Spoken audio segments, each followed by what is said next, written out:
आपका CNBC आवाज Motilal Oswal studios में। मैं हूं मनीषा गुप्ता और आज कमोडिटीज में टॉप हेडलाइन यहां पर सोने की तरफ से है, जहां पर मुनाफा वसूली जारी है। ओवरनाइट हमने कुछ गेन जरूर आते हुए देखे थे, लेकिन भाव अभी भी यहां पर $3550 प्रति आउंस, रादर $3350 प्रति आउंस के आसपास। साथ ही बात करेंगे यहां पर कच्चे तेल की। यहां पर लगातार गिरावट है। अगर आप ओवरनाइट मार्केट्स में देखें तो हमने 2% की गिरावट आते हुए देखी और उसके साथ अप्रैल के महीने में अब तक करीबन 7% की गिरावट कच्चा तेल दर्ज कर चुका है। वेल एक्चुअली ये तीसरा ऐसा लगातार साल है जब कच्चे तेल में लगातार गिरावट बनी हुई है। साथ ही बात करेंगे यहाँ पर खाने के तेलों की, जहाँ पर पाम प्राइसेस अब फिर से थोड़ा सा सोया और सनफ्लावर के नीचे हैं, लेकिन साथ ही साथ जिस तरह से चाइना ने सोयाबीन प्राइसेस पर रिएक्ट या सोया डिमांड पर रिएक्ट किया है, उसका कितना असर बनेगा मार्केट्स पर, उस पर भी करेंगे चर्चा। हमारे साथ इन सब पर बात करने के लिए जुड़ रहे हैं GJPC के x chairman Colin Shah, Motilal Oswal से किशोर नारने, और ब्रेक के बाद हमारे साथ होंगे SD-K3 इंटरनेशनल के CEO संदीप भान। शुरुआत यहाँ पर गोल्ड से कर लेते हैं, जहाँ पर हमने नंबर्स में थोड़ी सी मुनाफा वसूली आते हुए देखी है। ऑफ हाइज लेकिन 3350 के आसपास। किशोर, कैसे देखते हैं करंट प्राइसेस और यहां से क्या करने की राय? Good morning Manisha. I think current prices काफ़ी वॉलेटाइल है कि अभी आई थिंक ऊपर से आपको शायद 5-6% के आसपास का गिरावट देखने के लिए मिला है। दो चीज़ है, वन इज़ दैट जैसा ट्रंप ने काफ़ी हद तक मार्केट्स को एक रीएश्योरेंस देने के लिए कोशिश कर रहे हैं कि कहीं ना कहीं trade deal on the way है एंड बहुत जल्दी कुछ ना कुछ इसमें पॉजिटिव न्यूज़ आएगा। एंड दूसरी बात है कि थोड़ा बहुत जो ही ट्राइज टू मतलब यूक्रेन का साथ थोड़ा रिकनसाइल करने की कोशिश कर रहे हैं, थोड़ा बहुत सो pro European and anti Russian stand दिखाने की कोशिश किया, तो मार्केट्स काफ़ी हद तक इसको डिस्काउंट करने का कोशिश कर रहे हैं। सो फिलहाल के लिए मार्केट वॉलेटिलिटी बने रहेगा। एंड गोल्ड में भी अगर मैं देखूं तो जो करंट लेवल्स से भी इवन एट करंट लेवल्स मुझे तो यहाँ पे बाइंग का ही लेवल समझ में आता है।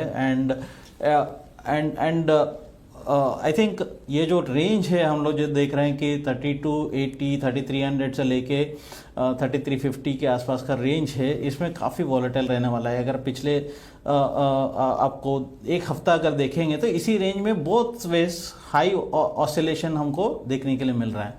So that itself is indicative that market is undecisive, but at the same time मुझे लगता है कि एनीवेयर क्लोज टू $3200 के आसपास आता है तो यहाँ पे वापस एक और बाइंग का लेवल्स बन सकता है।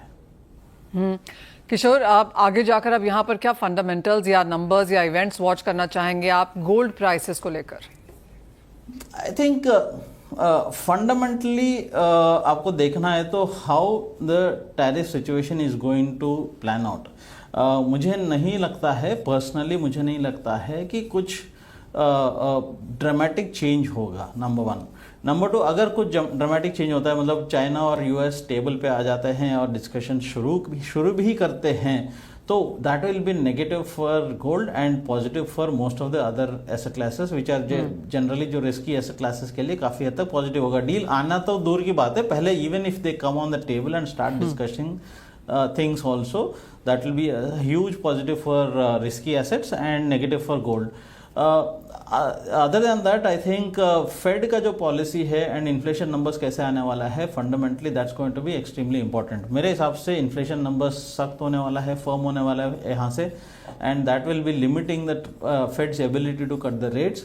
सो वो एक जो है कि अगर रेट कट्स नहीं होता है तो जो जनरली जो नेगेटिव मान के चलते हैं गोल्ड के लिए, उसका जो नेगेटिविटी है गोल्ड में वापस देखने के लिए मिल सकता है। सो हालांकि कि ये दोनों जो है at this point of time they are not on the table. I am saying that कि अगर ये टेबल पे आ जाते हैं तो दिस विल बी, अदरवाइज अगर ये सिचुएशन कंटिन्यू होते हैं तो टेक्निकल करेक्शंस जो है $3200 या $3280 या के बीच में जो है, इसके अच्छा खासा सपोर्ट्स है, वहां से मैं फ्रेश बाइंग का सलाह दे सकता हूँ। So clearly tariff situation, inflation numbers from US और फेड पॉलिसी कैसी रहती है, ये आगे सोने के प्राइसेस को यहाँ पर मूव कर सकता है। लेकिन एक गुड न्यूज़ जो यहाँ पर इंडियन बायर्स के लिए है, वो क्लियरली यहाँ पर गोल्ड प्राइस डिक्लाइन की तरफ से आती हुई नजर आई है। ऑल टाइम हाई से कुछ प्राइसेस में गिरावट देखने को मिली है।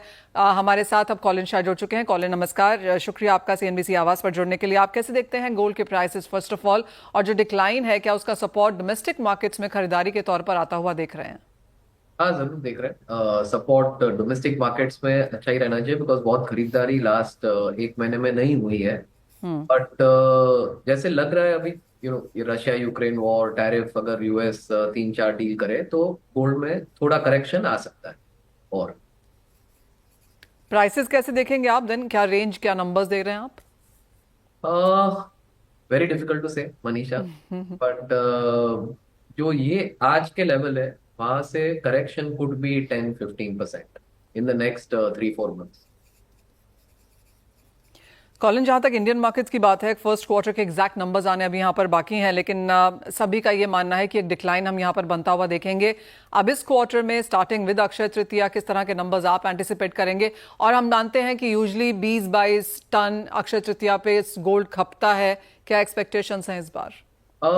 इन terms of volume compare to last year, लग रहा है कि शायद सी गोल्ड का रेट लास्ट अक्षय तृतीया से ये अक्षय तृतीया लगभग 35% बढ़ा है, लगभग approximate that much. So volume 10-15-20% भी शायद डाउन हो सकता है, but because of value increase 10-15% growth रहेगा रिटेलर्स के लिए। कॉलिन, हम जानते हैं मिनिस्टर पीयूष गोयल यहाँ पर अभी यूके में हैं, एफटीए की कॉन्वर्सेशन चल रही है। जिस तरह की स्टेटमेंट्स यूएस से आई हैं, इंडिया शायद पहली ऐसी कंट्री होगी जो यहाँ पर भी टैरिफ्स और अग्रीमेंट साइन करती हुई नजर आएगी। किस तरह से टैरिफ्स का इम्पैक्ट ऑन बिजनेस देखते हैं? अभी तो बहुत इम्पैक्ट है, जो टैरिफ के कारण हमारा जो एक्सपोर्ट्स था लूज डायमंड्स और ज्वेलरी का यूएस को स्पेशली, वो बहुत कम लेवल पे आ गया है। बिकॉज विद 16% ड्यूटी और 10% रॉ मटेरियल पे बिजनेस इतना वायबल नहीं है।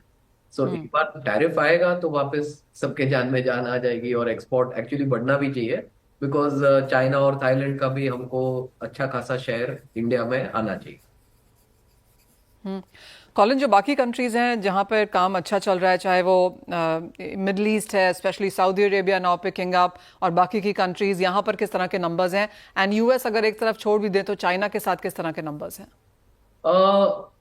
सी ये टैरिफ सिचुएशन के कारण लगभग पूरी दुनिया में ही थोड़ा स्लो डाउन हो गया है। एंड अप्रैल में जून टिल ये जो अनसर्टनिटी है, सारी चीज की अनसर्टनिटी जो अभी चल रही है, सेटल नहीं हुआ तब तक। लाइक ज्वेलरी, हमारा बिजनेस कैसा है, लग्जरी आइटम है। So people hold on to their purchase के अगले क्वार्टर ले लिया तो भी इतना फर्क नहीं पड़ेगा, अनलेस के शादी है कि कोई ओकेजन है।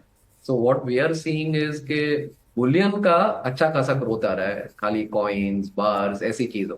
बट जो ज्वेलरी है उसका थोड़ा, specially on high value purchase, people are going to hold on.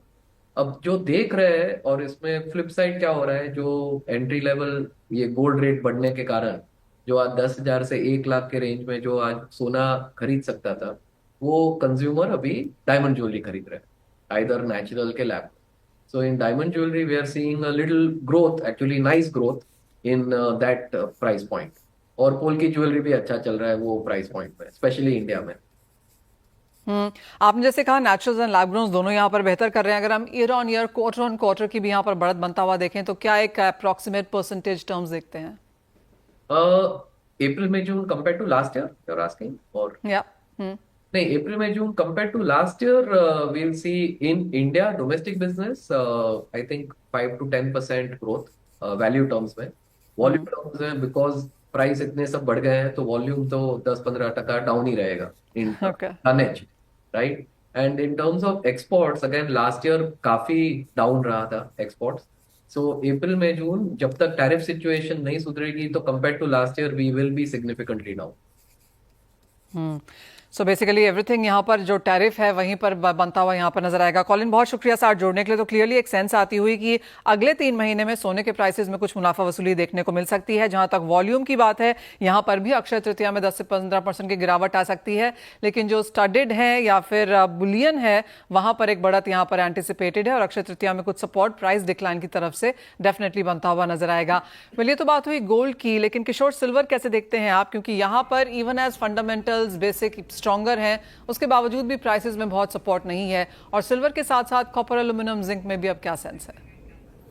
I think because risky assets में थोड़ा पॉजिटिविटी दिख रहा है, तो सिल्वर में भी पॉजिटिव होना चाहिए।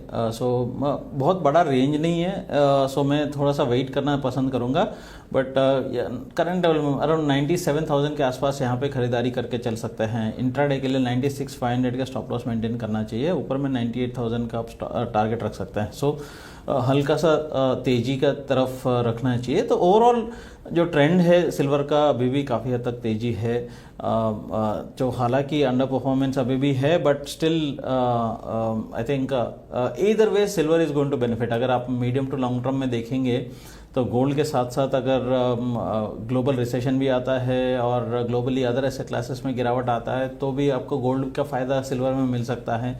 नहीं है और गोल्ड गिरेगा और सारे रिस्की एसेट्स बढ़ेंगे और जो करंट इकोनॉमिक सिचुएशन सुधर जाएगा तो भी बेस मेटल्स बढ़ने की वजह से एक्चुअली सिल्वर को फायदा हो सकता है। तो either way silver is a much better strategical और टैक्टिकल एसेट बन सकता है अगले साल के लिए। Well absolutely very well said Kishore. Either ways यहाँ पर चांदी को फायदा मिलता हुआ नजर आ सकता है, तो चांदी आपके पोर्टफोलियो में एब्सोल्युटली होनी चाहिए। किशोर, अगर अक्षय तृतीया पे कोई सोना या चांदी खरीदने जा रहा है उन्हें कहेंगे चांदी ही ले लो? बिल्कुल। सो मैं हालांकि आई थिंक मैं ये ओकेशंस को नहीं मानता हूँ कि किसी एसेट को खरीदने के लिए, बट आई थिंक अगर आप खरीद ही रहे हैं तो चांदी काफ़ी बेहतर हो सकता है at this level, fundamentally strong है। So gold definitely short term macro economic situation की वजह से आपको जो रिसेंट रैली हुआ है, बट सिल्वर अंडरलाइंग पॉजिटिव है। तो बिकॉज आप अक्षय तृतीया का जैसा ओकेशन में जो खरीद रहे हैं वो लंबे अवधि के लिए खरीदते हैं, फिजिकल मेटल खरीदते हैं, सो आप सिल्वर में ज़्यादा वेट रखिए या सिल्वर को ज़्यादा प्रेफर कीजिए। किशोर, एक फाइनल क्वेश्चन यहाँ पर क्रूड ऑयल प्राइसेस पे है। 2% की गिरावट ओवरनाइट, ओपेक की मीटिंग पे सबका यहाँ पर फोकस है, यहाँ से आपकी क्या सेंस है? आई थिंक सी बेसिकली जो ग्लोबल प्रॉब्लम्स है वो क्रूड का प्रॉब्लम्स है। So at this point of time it's recession, it's demand नहीं है, अनसर्टेनिटी है, आप मतलब 10-12 चीज़ आप बोल सकते हैं, but at the same time it's overall sentiment ख़राब है। सप्लाई काफ़ी अच्छा है, कोई इसमें कोई ज़्यादा दिक्कत नहीं है। So even from current levels it continues to be weaker, $60-61 के आसपास है। इसमें अभी भी इसमें कमज़ोरी दिखता है। इंडियन मार्केट में 50 to 90 के आसपास मैं बिकवाली का सलाह दे सकता हूँ। आज इंट्राडे के लिए आप स्टॉप लॉस 5360 के आसपास रख सकते हैं। टारगेट आप एनीवेयर क्लोज टू 5190 के आसपास रख सकते हैं, बट मुझे लगता नहीं है कि यहाँ पे रुकेगा। ये WTI ग्लोबल मार्केट्स में $56-57 तक जाएगा, तो $3-4 अभी भी है, तो उसका मतलब लगभग आपको 200-250 रुपए के आसपास का गिरावट आपको करंट लेवल से दिख सकता है। ऑलराइट, तो कुछ मुनाफा वसूली या गिरावट यहाँ पर कच्चे तेल में यहाँ से भी जारी रह सकती है, तो बाइंग रिकमेंडेशंस फिलहाल यहाँ पर नहीं आती हुई। किशोर, एज ऑलवेज बहुत शुक्रिया साथ जुड़ने के लिए, तमाम कमोडिटीज पर अपनी राय भी देने के लिए। हमारे साथ अब SG Guthrie से संदीप भान जुड़ चुके हैं। संदीप नमस्कार। सबसे पहले तो पाम ऑयल प्राइसेस पर ही एक सेंस, क्योंकि फाइनली कुछ मुनाफा वसूली यहाँ पर आई है। फर्स्ट ऑफ ऑल कैसे देखते हैं प्राइसेस, आपकी क्या रेंज है और इंडियन डिमांड कैसे एनालाइज कर रहे हैं? देखिए, प्राइसेस के पॉइंट ऑफ व्यू से देखें तो प्राइस मार्केट में फॉल बहुत जबरदस्त हो गई। पिछले 1 मंथ में we have lost more than $100 in terms of CNF India prices. इसका मेन रीजन था, of course, we were in a seasonally very tight production months, और सप्लाई बड़ी टाइट हो गई थी, but we were entering into the months where production is going to grow, so supply was coming up, which is in fact coming up now, and then we had this tariffs, crude oil dropping, and all contributed to the fall of the prices. और उसके चलते palm ने बड़ा strong premium बनाया था soybean oil के सामने, जिसके चलते डिमांड बड़ी रुक गई थी पाम ऑयल में। But what has happened now, palm is dropped sharply against soybean oil, sharply against sunflower oil, and it's now at a discounted price. तो अब पाम सस्ता हो गया सब तेलों में से। As for the point of India ने पिछले पिछले कुछ 2-3 हफ्तों से बाइंग कर रहे हैं regularly, because palm is no very cheap. Sandeep, अगर ओवरऑल नंबर्स देखें तो Jan-Feb-March में 3.5-4 लाख टन पाम इंडिया आया होगा। क्या ये नंबर बढ़ता हुआ देखते हैं? क्योंकि कुछ एस्टिमेट्स ये भी बताते हैं कि ये नंबर जून-जुलाई तक शायद डबल हो जाए। It looks like it should grow because क्योंकि अब पाम वापस सस्ता हो गया compared to all other oils, and it is in fact one of the cheapest oil now. उसको देखते हुए डिमांड वापस अब पाम ऑयल में आनी चाहिए। From India point of view, yes, we are definitely looking towards 700,000 ton shipments each month in coming months. Sandeep, जो एक टैरिफ में जैसे आपने कहा चिंताएं ऑफ कोर्स यहाँ पर बनकर हैं, और जिस तरह की खबरें आ रही हैं कि चाइना ने कैंसिल कर दिया है यूएस सोयाबीन शिपमेंट्स को, और उसका एक असर शायद इंडियन मार्केट्स में देखने को मिल सकता है, क्योंकि इस शिपमेंट कैंसिलेशन के बाद यूएस में जो इन्वेंट्रीज हैं उनमें शायद 13% का इजाफा देखने को मिलेगा। यूएस और इंडिया फिलहाल यहाँ पर बातचीत कर रहे हैं, क्या थोड़ा सा भी चांसेस है कि इंडिया को शायद यूएस से सोयाबीन लेना पड़ेगा? ये देखिए, इंडिया को यूएस से सोयाबीन ऑयल लेगा तभी अगर पाम महंगा हो गया। If palm remains discounted, the chances of buying palm oil is more than going into soybean oil, and which looks like palm oil is going to maintain discount in next couple of months against soybean oil, जिसके चलते palm की demand और ज्यादा आनी चाहिए। तो क्या numbers estimate कर रहे हैं? जैसे आपने कहा 6 to 7 लाख टन का हम इंपोर्ट यहाँ पर आता हुआ देखेंगे। जिस तरह के अप्रैल के नंबर्स हैं, अप्रैल के नंबर्स कैसे लगते हैं आपको? April is somewhere around between 500,000 tons, which was March में जो 4,25,000 टन के आसपास था, वो इस मंथ 500 हो जाएगा, एंड मई में it should go to 650। Sandeep, price पर क्या सेंस लेना चाहेंगे? 4,000 के नीचे के लेवल्स ऑलरेडी यहाँ पर आ चुके हैं, कहाँ पर आप सपोर्ट आता हुआ देखते हैं? देखिए, जिस लेवल पे अब पाम है उस लेवल पे सपोर्ट तो लग रहा है कि आना चाहिए अब, क्योंकि globally when palm was very expensive कोई लेने नहीं आ रहा था palm. Now being the cheapest oil we are seeing demand from various destinations coming, जिसके चलते चलते ऐसा लग रहा है कि अब ये थोड़ा सा सपोर्ट लेवल के आसपास घूम रहा है। अब जैसा डिप हो रहा था 100 रिंगिट एवरी डे, वैसा डिप अब दिखने को मिलेगा नहीं उतना ज्यादा। Even if it dips, it will be very small dip, but that's more of a buying opportunity. Sandeep, going to the origin countries जैसे मलेशिया एंड इंडोनेशिया है, यहाँ पर जिस तरह का बायोडीजल मैंडेट एटसेट्रा है, कितना यहाँ पर कंजम्पशन होने की उम्मीद है? कितना अवेलेबल होगा एक्सपोर्ट करने के लिए? जो बीच में एक कंसर्न्स थी यहाँ पर और प्रीमियमाइजेशन हमने आता हुआ देखा था, उस सिचुएशन को अब कैसे देखते हैं? ये देखिए, from biodiesel perspective Indonesia is maintaining it's B40 और वो अच्छी तरह से अभी चल रहा है।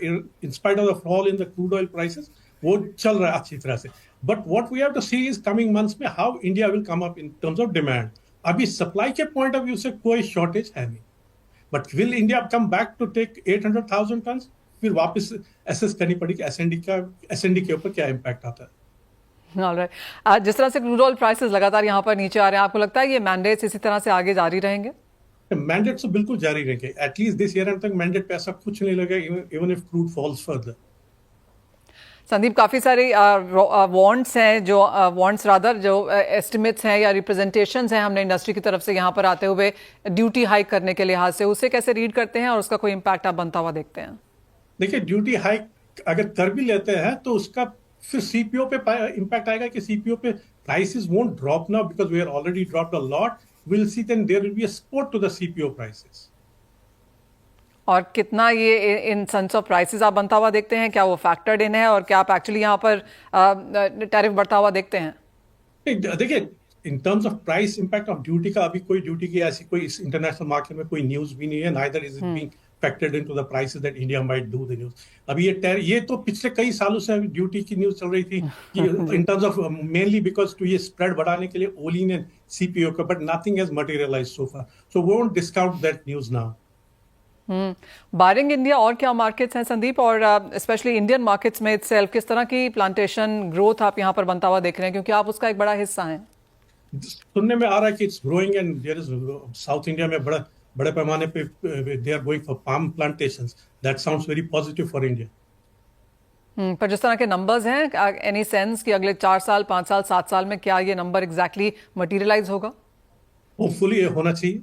Would be happy to see it materialising. The government of India ने जो 1 मिलियन हेक्टेयर्स का टारगेट शायद रखा है कि वो मटेरियलाइज हो तो अच्छा है। Sandeep, I can't let you go, क्योंकि मैंने ये सवाल आपसे 3 बार पूछा है, but I am still waiting to hear कि क्या नंबर है, क्या रेंज बनता हुआ देखते हैं पाम में? देखिए, 4,000 रिंगिट तो लगता है कि इट्स वेल सपोर्टेड। अभी 4,000 फॉरवर्ड मंथ में तो ब्रेक किया, वी आर समवेयर अराउंड 3940 3950 के आसपास घूम रहे हैं। We should be seeing, I mean worst case scenario this market, जैसा बाजार में न्यूज आ रही कि we might see a 3850 kind of support, strong support. Okay. That's what maximum market is expecting, the lowest it can go. 3850 lowest, और ऊपर में कहाँ पर एक रेजिस्टेंस बनता हुआ देखेंगे फिर? रेजिस्टेंस अभी 4100 के ऊपर बड़ा। सोयाबीन ऑयल को देखते हुए palm has very little room to get back into premium at least for next few months because we are going into high production months. Dollar Fair terms point. में एक सबसे बड़ा वो जरूरी इंपैक्ट ये है कि अभी we are ringgit is getting very strong and rupiah Indonesian rupiah is maintaining its weakness, जिससे चलते Indonesia becomes very competitive. Malaysian origin becomes a bit expensive, mainly because of a strong ringgit. Fair point Sandeep, thank you always for being a sport. So वो यहाँ पर price range बनती हुई नजर आ रही है जहां तक पाम की बात है, और जहां तक इंडियन इंपोर्ट्स की बात है, वेल डेफिनेटली यहाँ पर बढ़त देखने को मिलेगी। 3.5 से 4 लाख टन हमने पिछले 1-2-3 महीने में यहाँ पर बनता हुआ देखा है, लेकिन 5 लाख टन, आगे जाके 6.5 लाख टन की भी एक्सपेक्टेशंस है मई जून में जाती हुई। तो क्लियरली जिस तरह से भाव गिरे हैं पाम में, इंडिया यहाँ पर ज्यादा इंपोर्ट करता हुआ नजर आ रहा है। वेल इसी के साथ इस कार्यक्रम में फिलहाल इतना ही समय है, एक ब्रेक के लिए रुकेंगे, लौटेंगे तो बात करेंगे इक्विटीज पर। टीवी के बाद अब डिजिटल न्यूज में नेटवर्क 18 सबसे बड़ा नेटवर्क बन गया है। मार्च 2025 के कॉमस्कोर रिपोर्ट के मुताबिक नेटवर्क 18 ने डिजिटल न्यूज और इंफॉर्मेशन की दुनिया में जबरदस्त बढ़त बना ली और नए रिकॉर्ड भी बनाए हैं। चाहे सोशल मीडिया हो या अपनी वेबसाइट पर डायरेक्ट विजिटर्स, हर जगह नेटवर्क 18 सबसे आगे है। ऑनलाइन प्लेटफॉर्म लीडरशिप की बात करें तो नेटवर्क 18 ने 183.2 मिलियन यूनिक विजिटर्स के साथ टाइम्स इंटरनेट को पीछे छोड़ा, जिसके 182.3 मिलियन यूनिक विजिटर्स रहे हैं। सोशल और ऑनलाइन प्लेटफॉर्म को मिलाकर आप लीडरशिप की बात की जाए तो नेटवर्क 18 का कुल आंकड़ा 315 मिलियन यूनिक विजिटर्स रहा है, जो टाइम्स इंटरनेट के 202 मिलियन यूनिक विजिटर्स से 55% ज्यादा है। यानी कि सोशल मीडिया और अपनी वेबसाइट्स दोनों मिलाकर नेटवर्क 18 सबसे ज्यादा लोगों तक पहुंचा। सभी भाषाओं को मिलाकर की बात की जाए तो network18.com ने 251 मिलियन यूनिक विजिटर्स हासिल किए और द टाइम्स ऑफ इंडिया को काफी पीछे छोड़ दिया, जिसके 183 मिलियन यूनिक विजिटर्स रहे हैं। कॉमस्कोर के सोशल मीडिया मैट्रिक्स के मुताबिक नेटवर्क 18 का सोशल मीडिया के कुल पॉपुलेशन में 54% तक रिच है, जो अपने नजदीकी प्रतियोगी से 2 गुना ज्यादा है। भारतीय भाषाओं में भी नेटवर्क 18 न्यूज 18 सबसे आगे रहा। कैटेगरी के 182 मिलियन यूनिक विजिटर्स के साथ नंबर 1 पर रहा है न्यूज 18।